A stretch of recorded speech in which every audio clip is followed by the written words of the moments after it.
আমি ব্রাহ্মণের সন্তান, 12 মাসে 13 পূজা করেছি। 33 কোটি দেবদেবী, তুলসীর গাছের তলায় আরো আছে 64 কোটি ভগবান। আমি 21 বছর গবেষণা করে বেদ, পুরাণ, রামায়ণ, মহাভারত, জেন্দাবেস্তা, স্মৃতি শ্রুতি, মনুসংহিতা, শ্রীমৎ ভাগবত গীতা, রাজভোগ আর কালীভোগ ছাড়াও অসংখ্য কিতাবাদির উপরে, সংস্কৃত ভাষার উপরে পাণ্ডিত্য অর্জন করে ডিগ্রি নিয়ে 44,441 খানা মন্ত্র পড়ে 30,000 মন্ত্র মুখস্থ করে দেখলাম তাদের ধর্মগ্রন্থে কোথাও নেই তার কোনো প্রমাণ। একটা প্রমাণ যদি কেউ দেখাতে পারে যে মূর্তির পূজা তাদের কোন ধর্মগ্রন্থে আছে, আমি তার গোলামি করব।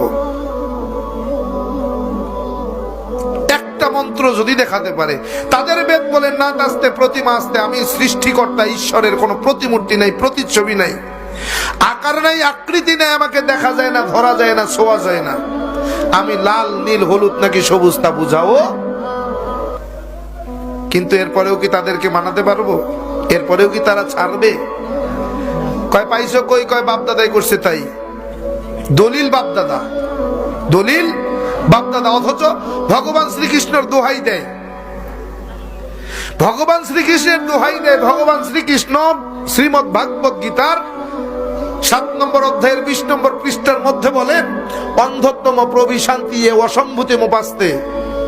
কালকে হাসরের মাঠ যখন কায়েম হয়ে যাবে, তোমরা আমাকে ভগবান বলে ভাষায় দিবা, আমারে তোমরা জাহান্নামে নিবা। আমি সেই রাস্তা রাখি নাই, আমি আমার রাস্তা ক্লিয়ার করে দিয়েছি। অন্ধত্তম প্রবিশান্তি এ অসম্ভূতি মোপাস্তে। অন্ধকারের পূজা, মূর্তির পূজা, গাছের পূজা, মাছের পূজা, আগুনের পূজা তারাই করে যারা অন্ধকারের মধ্যে ডুবে রয়েছে, যাদের ভিতরে কোনো আলো পৌঁছায় নাই, যারা এখনো আলোর মুখ দেখে নাই, তারাই কেবল গাছের পূজা, মাছের পূজা, আগুনের পূজা, পানির পূজা করে। আর যারা আলো দেখেছে, হেদায়াত পেয়ে গিয়েছে, নূর দেখেছে, তারা তা করে না। কেমনে বুঝাবেন ওরে? ও ভাই, ইসলাম কিন্তু এমনি গ্রহণ করি নাই, যাচাই বাছাই করে গবেষণা করে তারপরে মুসলমান হয়েছে। এরকম হাজার হাজার মন্ত্র বলা সম্ভব। কোরআনে হাকিমের 30 পারা 114টি সূরা, 6,666 মতান্তরে 6,238 আয়াতের সঙ্গে এই 30,000 মন্ত্রের হুবহু মিল আছে। কোরআনে হাকিমের প্রত্যেকটি আয়াতের সঙ্গে কয়েক শত মন্ত্র পাঠ করে শোনানো সম্ভব। শুধু তাই না, প্রত্যেকটা মন্ত্রের কিতাবের নাম, অধ্যায় নম্বর, পৃষ্ঠা নম্বর, শ্লোক নম্বর বলার মতো যোগ্যতা আল্লাহ তাআলা আমাকে দিয়েছেন। এমনি মুসলমান হই নাই, যাচাই বাছাই করে দেখছি পৃথিবীতে যদি কোনো শ্রেষ্ঠ ধর্ম থাকে সেটার নাম ইসলাম।